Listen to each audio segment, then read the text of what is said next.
Hey guys, remember when I made that Mystic Messenger video and I said I would make a ranking video for every Otome game I played and then proceeded not to do that?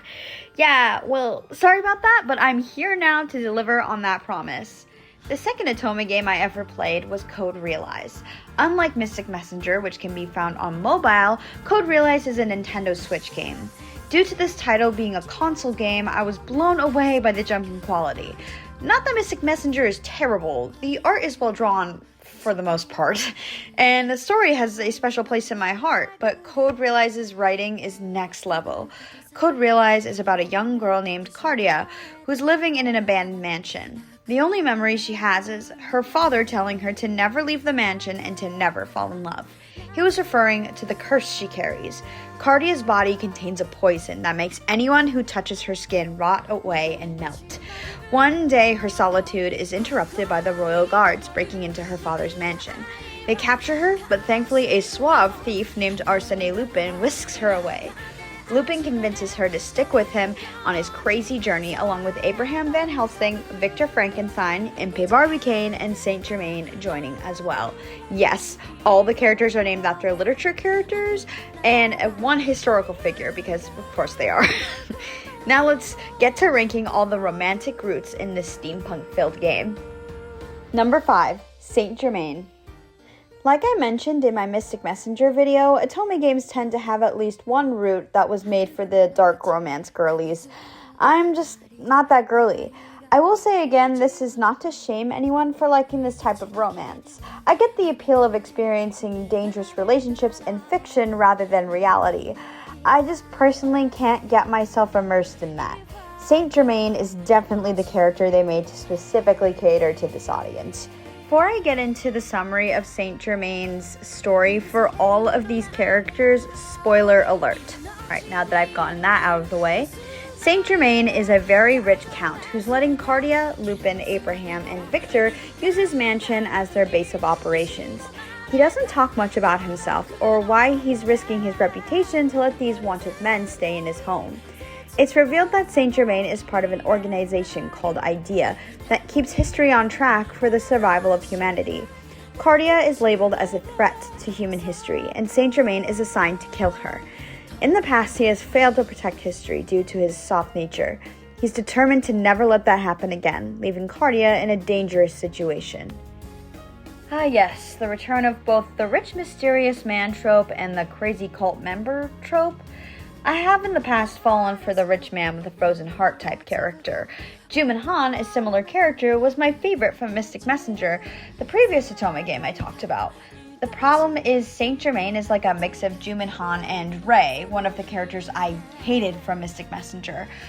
I'm sorry, but I don't love when every ending feels like a bad ending.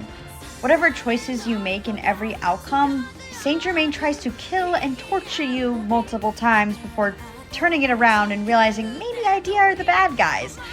I want to feel rewarded for finding the good ending, not disappointed. I just am not a person who can enjoy toxic romance stories.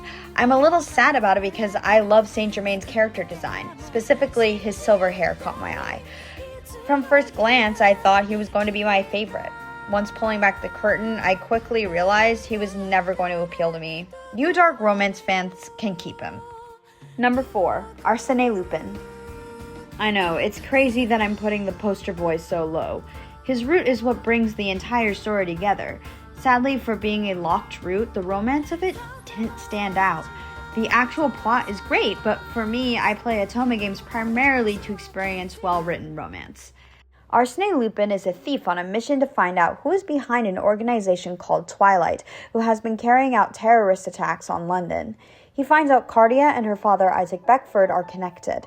He promises Cardia that he will help her find her father so she can uncover the mystery of her past, since it seems their goals are connected anyway.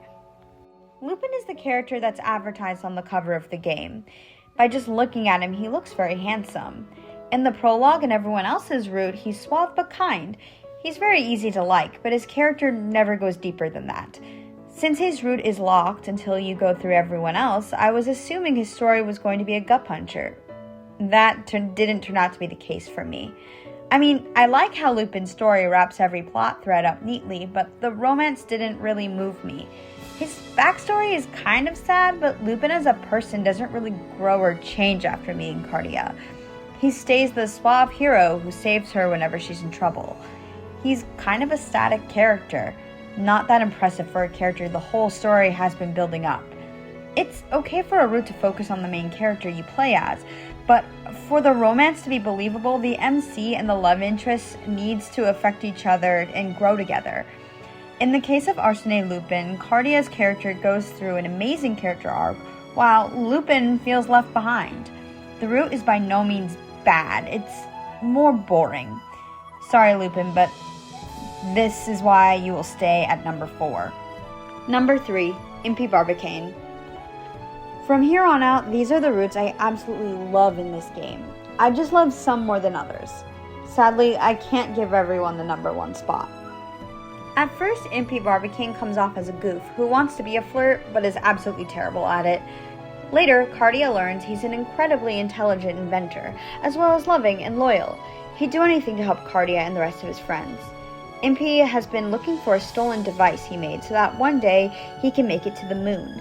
He decided to go along with Arsène Lupin's mission so he could recover this device. I wasn't expecting to like Impy so much. I'm usually not into overly flirtatious characters. They usually annoy me and make me feel uncomfortable. Turns out Impy is husband material. The way he tries to cheer you up with his silly jokes was incredibly sweet. In its goofy way, it charmed me. Usually the flirty type character is very unloyal at first, and the main character has to almost tame them before melting their heart. With Impy, he's immediately committed to Cardia. I love that from the start. Even if they only stay friends, he only has eyes for Cardia. I just don't enjoy the playboy type. I prefer the love interest in Otome games making you feel special. I also relate to his inner child. As someone who likes to indulge in fandoms and my hobbies, I understand the need to nurture your creativity and inner child. Impy's goal to one day make it to the moon seemed childish and impossible to other characters in the story. I personally love that Impy doesn't let that affect him. He believes that he can do it, and he won't let his dream he's had since he was little die. The only reason he's lower than the 2 other characters I'm going to talk about just comes down to personal preference. I just prefer a little more angst in my love interests. Yes, Impy does have a pretty sad backstory. We learn that Impy is actually a vampire. Vampires in this world were subjected to genocide by the government. Impy was friends with an old man in his village who fostered his love for engineering and his dream to go to the moon. One day, he left his village, and when he came back, he found that the government gassed the entire village. The old man was dead. That's incredibly upsetting, but it doesn't change Impy's upbeat attitude. I wanted some more turmoil over this. Like, maybe Impy has complicated feelings about his past, but he hides them behind his smile. Sadly, we don't really dig that deep into his emotions about his past. We just learn what it is. His happy-go-lucky attitude rarely ever wavers. I like a little more conflict in my romance stories, leaving Impy at number 3.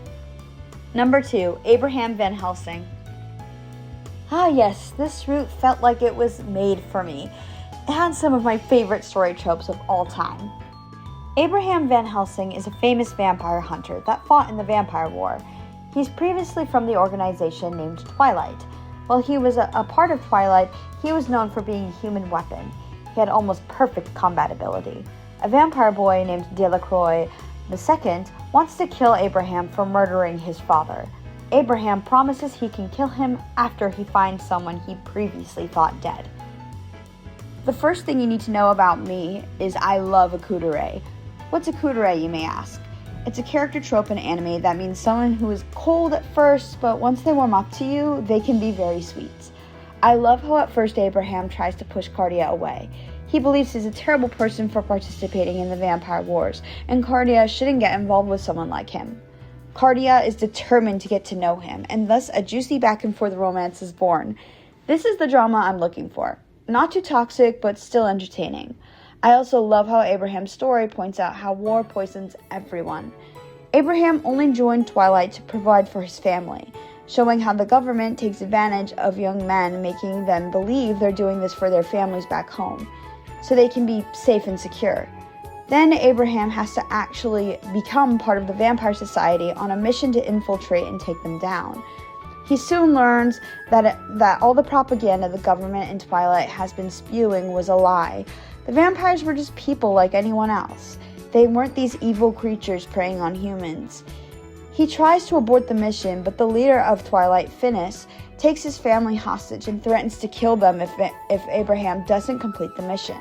So he kills the vampires, feeling like there's no other choice. In the end, his family was killed anyway. War never provides for any side. In the end, it hurts everyone involved. I think they portrayed this message very well, and Abraham is a good representation of a soldier with PTSD. The other trope that's present in this route that I absolutely love is the mind control trope. I know some people really dislike it, but I think when applied correctly, it can make some really good drama. Twilight has been experimenting on him, giving him this ability called Hidden Strength. It gives Twilight full control over Abraham's body. Hidden Strength uses anger to make your body feel out of control. Obviously, for someone like Abraham, who has a ton of trauma, would be easy to take advantage of.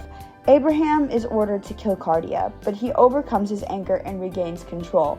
I really like this use of mind control. Abraham decides to stop letting Twilight use his anger over the war as a weapon and focus on healing and becoming a better person. I thought this was a wonderful story arc that felt complete and compelling. Abraham Van Helsing is truly worthy of being my number 2 choice. There's just one character that I love a little bit more. Number 1, Victor Frankenstein. I never thought the soft boy character type would end up as my number 1 favorite love interest, but here we are. Victor Frankenstein has so much depth past his trope I just can't ignore. Victor Frankenstein used to work for the British government as an alchemist. He was doing research on the Philosopher's Stone. While researching it, he created a substance called Zicterium. The government took this substance and created a poison gas, killing tons of vampires in the Vampire War. Victor never wanted Zicterium to be used as a weapon of war, so he ran away from the government. Now, he is a wanted criminal on the run. Sweet Sunshine characters can be a bit hit or miss for me. If all they end up being is happy all the time and that's their appeal, I lose interest. Victor's backstory makes him way more interesting.